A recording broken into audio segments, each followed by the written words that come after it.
Greetings, mind crafters, and welcome to another Mindcraft episode today. My name is Kimberly Quinn, and I am here to be your hostess with the mostest. And really, where my head is at today is we do a lot of focusing, I think, many of us anyway, on, looking for mistakes, not only in other people, but in ourselves, and we can focus on what we do wrong or the areas we need improvement in. And I'm not saying that we don't want to do that. We want to look for smaller incremental area, ways that we're improving. Just did an episode on that. I think that we also really, it's very important to really day to day think of something that we did right, something that we did well today on this day.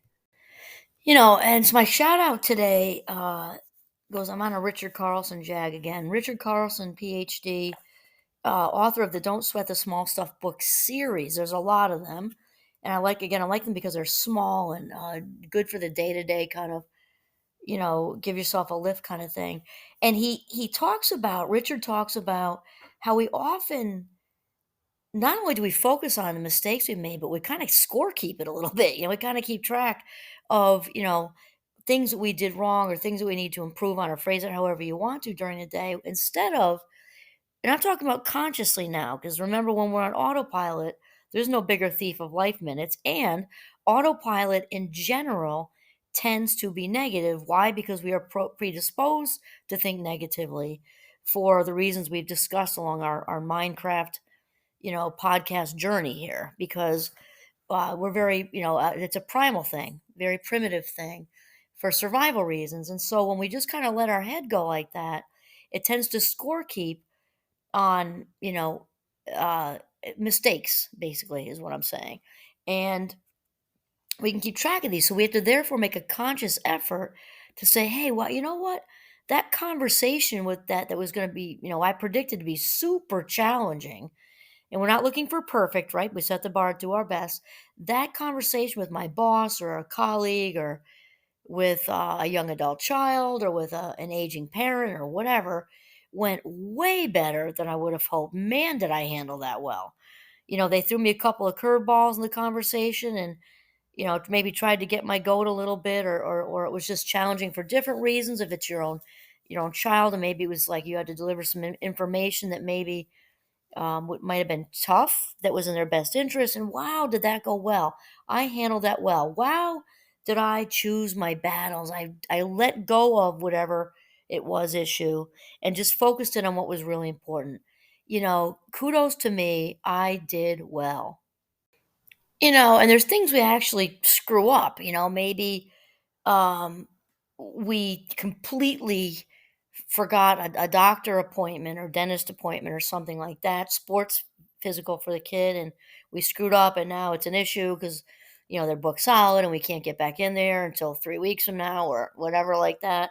Screwed up a project at work, that important email, you got all wrapped up in traffic, and then you were so worked up when you got to, or worked up when you got to your place of employment, because maybe you had an extra 45 minutes because of construction, blah, blah, blah. We completely dropped the ball versus just falling short a little bit too. It's important to realize those. So maybe it's that same traffic thing or construction. You showed up a little late to your kid's soccer game. You didn't miss it, but you showed up a little late, because that's another thing we hang on to. We start to beat ourselves up as parents. Oh my gosh, I missed the first 20 minutes when yeah, you could have left earlier. So we beat ourselves about that.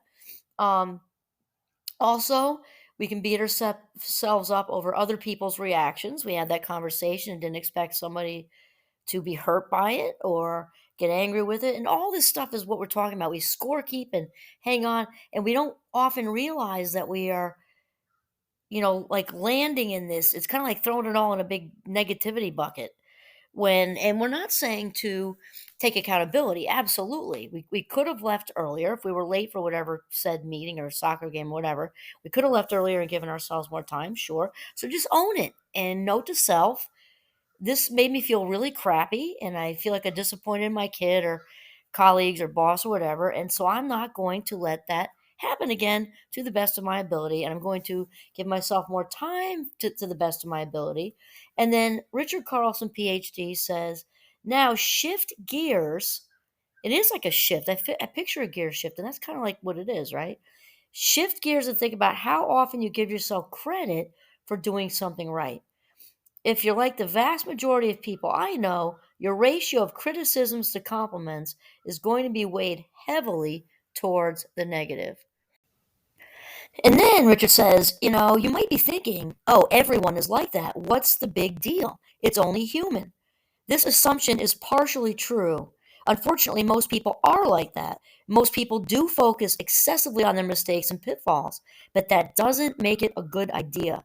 The problem is, most people don't understand the price they're paying for this excessive focus on the negative. Oh, is that absolutely true? He says the price I'm referring to is stress and an uptight, self defeating, and rigid experience of life.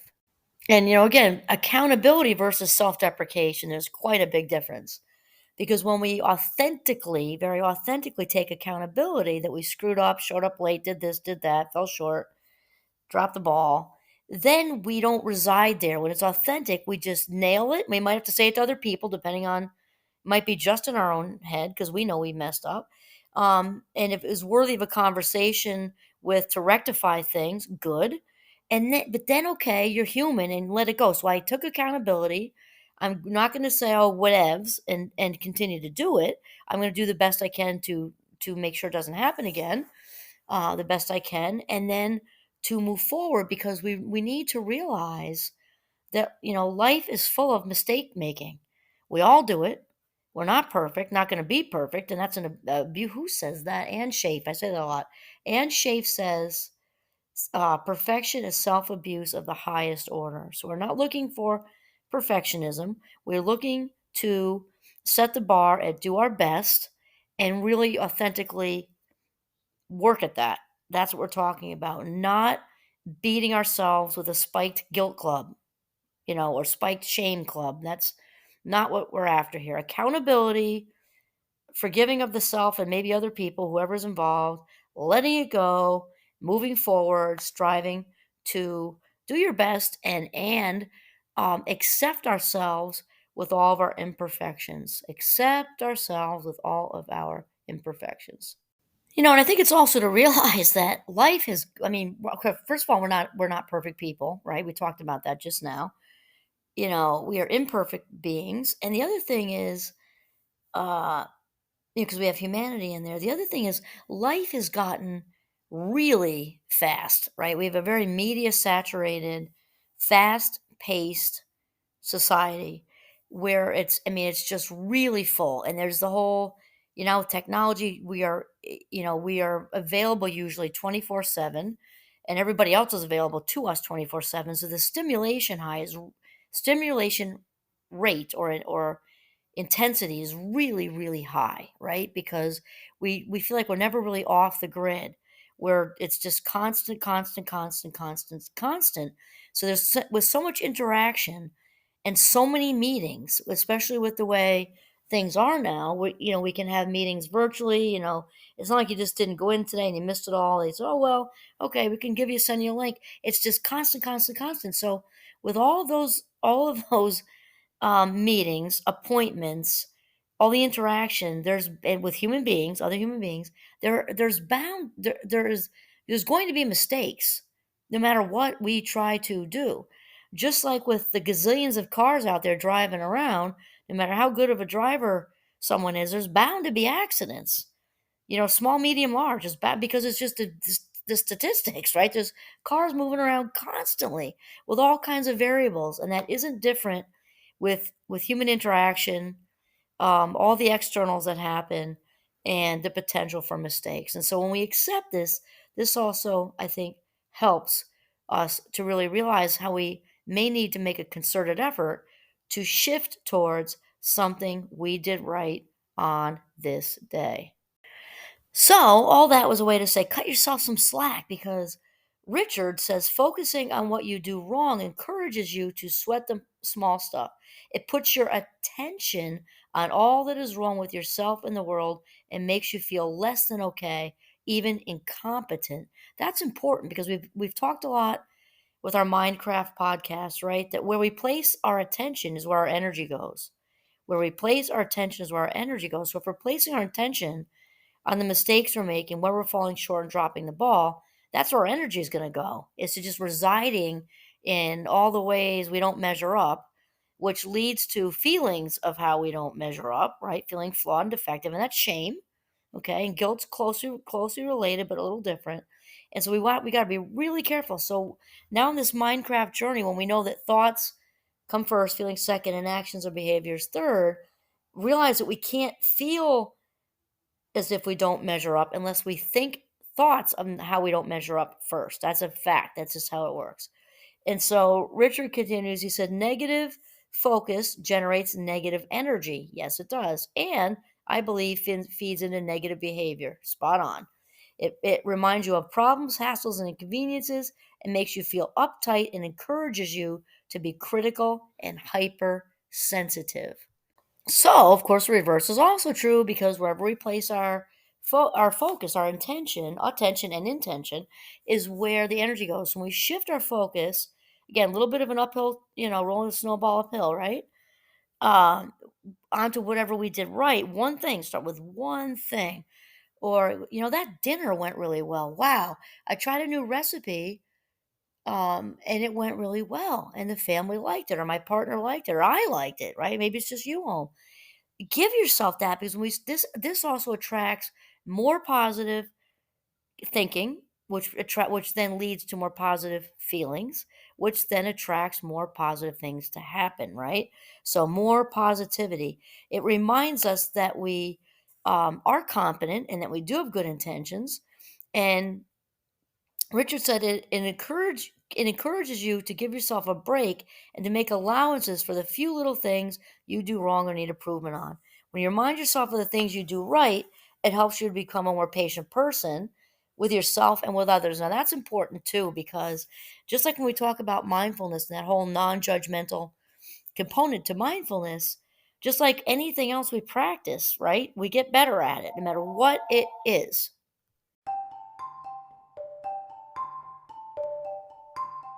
So, therefore, when we practice patience, right? Practice patience. And again, this is not one of the, I have a lot of gifts in my, say the good Lord put a lot of gifts in my gift bag, when I arrived on this earth. Though one of them is not patience. So I'm a work in progress with that.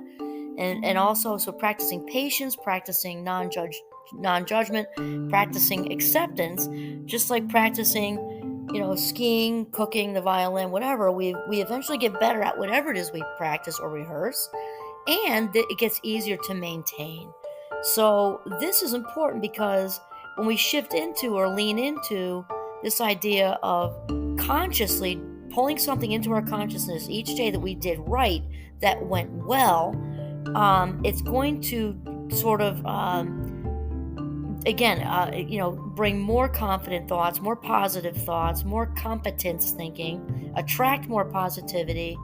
And it also helps with, he says, rather than seeing yourself as a mistake maker, you'll see yourself, and he has parentheses, and everyone else too, as a character who's doing the best you know how, right? So that with the whole patience, non-judgment, acceptance thing, once we start getting better with that for ourselves, it becomes easier for us to be patient, less judgmental, and better apt to let go of things with others too. So it's just like a win-win-win. So for today, let's do a little activity. For today, before you go to sleep at night, or maybe when you just get into bed and you're drifting off, for today, bring one thing into your consciousness that you did well, that went right. And this is also a good way to prime your day for tomorrow, actually, because the brain is awake 24/7. So you bring that positivity into your focus, your chances of waking up and having things start out positively are also significantly increased. Awesome. Okay, this is Kimberly Quinn signing off from the beautiful northern Vermont. Have a mindful day.